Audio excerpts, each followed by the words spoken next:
warahmatullahi wabarakatuh. Wilujeng enjing para pemirsa, pendak deui sareng abdi Siti Probita Kusuma dina acara seputar warta edisi Kamis kaping 15 Mei 2025. Pikeun nyagakeun rupa-rupa warta pangayarna jeung bisa dipercaya. Nu parantos kami rungkun dina seputar warta isuk ieu. Wilujeng ningali.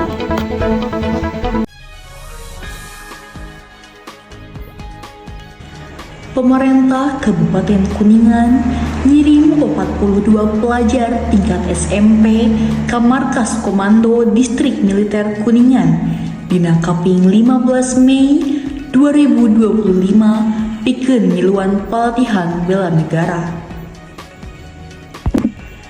Pelaksanaan pelatihan bela negara ieu marupakeun bagian tina instruksi Gubernur Jawa Barat nyaeta Kang Deddy Mulyadi salaku bentuk respon kana ngalonjatna konflik sosial di kalangan pelajar.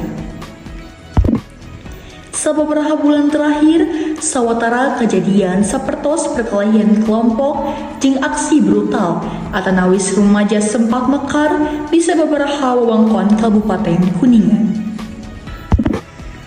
Pemerintah daerah ningali yen pendekatan konvensional ngaliwatan sanksi sekolah teu cukup efektif pikeun ngaleutikan kalakuan anu nyimpang.